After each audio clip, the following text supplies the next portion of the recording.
Est-ce que vous pouvez me parler un peu du projet à l'UNESCO, s'il vous plaît? Alors en fait, ce n'est pas un projet UNESCO à proprement parler. Il y a 5 ans, le point de départ a été un projet que nous avons mené avec Monsieur Pietrikowski, donc enseignant de lettres-histoire du lycée professionnel. Donc projet qui consiste à accueillir des migrants qui viennent témoigner de leur parcours de vie, de leurs difficultés parfois pour trouver leur place dans notre société, et puis des aspects très positifs aussi de leur vie. Donc ils viennent apprendre une leçon de vie à nos élèves. Dans le cadre de ce projet, nous travaillons avec un écrivain biographe qui s'appelle Frédéric Pro. Et donc, il nous a proposé, il y a 5 ans, d'intégrer le réseau des écoles associées à l'UNESCO, que nous ne connaissions absolument pas. Et nous avons obtenu le label UNESCO donc, en septembre 2010. Est-ce que vous pouvez nous parler des futurs projets ou des projets que vous voudriez qu'ils soient mis en place? Nous avions établi des liens l'année dernière avec la Corée du Sud. Donc, il faut qu'on remette un petit peu en place tout ça. Donc, je ne sais pas si ce sera pérenne ou non, mais nous saisissons de toute façon chaque occasion pour créer de nouveaux liens avec d'autres établissements étrangers. Et nous avons également à réaliser une petite vidéo sur YouTube dans le cadre des 70 ans de l'UNESCO. Est-ce que vous pouvez nous parler du projet qui a été mis en place suite aux attentats? Alors en fait, 2 élèves, d'après ce que je sais, ont spontanément contacté Madame Dumontant pour proposer donc une affiche qui d'ailleurs est dans l'établissement actuellement. Là, je viens de la voir en descendant l'escalier, qui est très jolie. Et donc sur le thème du mieux vivre ensemble en quelque sorte, puisque ces mains tendues, elles sont de différentes couleurs. Et M. Lubrano a un projet également à ce sujet qu'on doit soumettre à M. Jo, il lui en a déjà parlé, qui serait un mur d'expression. Et ça, c'est important. Il faut vraiment qu'on puisse mobiliser tous les élèves autour de cette thématique. Du mieux vivre ensemble, de l'éducation à la paix. Dieu sait que c'est important dans cette période, à la tolérance et aux droits de l'homme, puisque ce sont des valeurs importantes pour notre pays. C'est vrai que préparer des projets, ça prend énormément de temps. L'aspect par contre particulièrement positif, c'est que ça nous permet de valoriser nos élèves, de les amener à faire des tâches très concrètes et de les responsabiliser. Et ils adorent ça et ils le font très bien. Alors il faut que tu travailles davantage les déplacements. Quels sont les futurs projets pour le club de théâtre ? Alors, tous les ans, l'atelier théâtre monte un spectacle avec les élèves qui sont inscrits à l'atelier.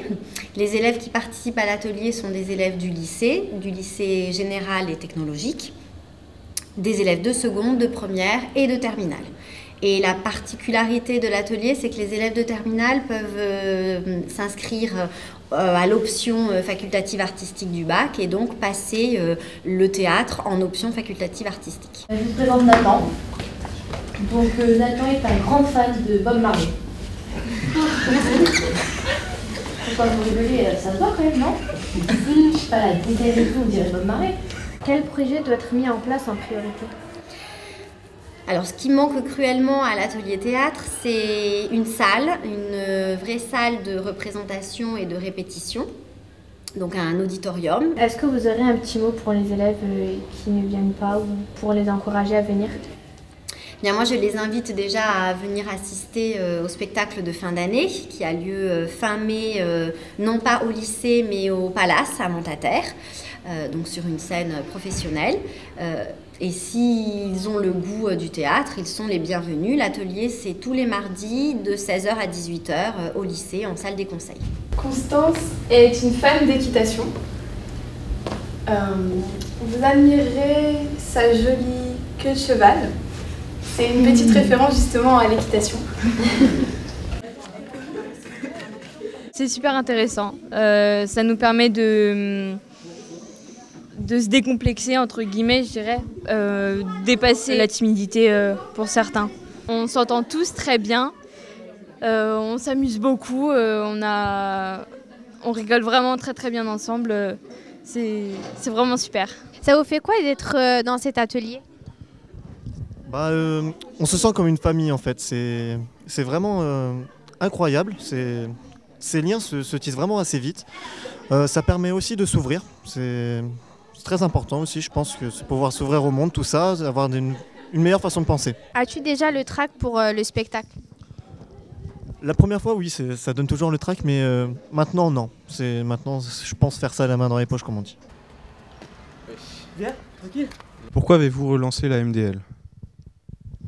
La Maison des lycéens, c'est une association d'élèves gérée exclusivement par des élèves et elle nous permet de nous rassembler entre nous, de proposer, monter des projets sans limite imposés par des adultes. Mon principal message, c'est de dire aux gens tout simplement que ça existe. Puisque si on demande à 50% des gens ici, ne vont pas savoir que la Maison des lycéens existe et que c'est une association exclusivement dédiée aux élèves. Donc s'il y a des gens intéressés qui viennent nous voir ou qui aillent au CDI ou pour tout simplement s'inscrire, et voilà. Donc on monte des projets ensemble. Que comptez-vous faire avec cette association, style sortie, voyage, aménagement pour les lycéens, etc. Alors on a déjà plusieurs demandes de clubs par des élèves, tels que des clubs de dessin, de manga ou même une élève qui nous a proposé un club de cuisine.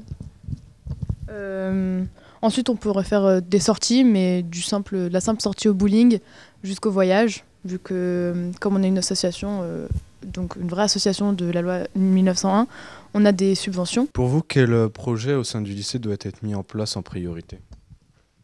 Est-ce qu'il y a des priorités? Je ne sais pas. C'est-à-dire que tout projet se vaut. Donc voilà, à partir du moment où des élèves ont des projets d'amélioration de la vie lycéenne, c'est aussi important pour moi. On parlait de la cantine tout à l'heure. Bon, là, il y a eu une grosse problématique quand je suis arrivé il y a 2 ans et demi.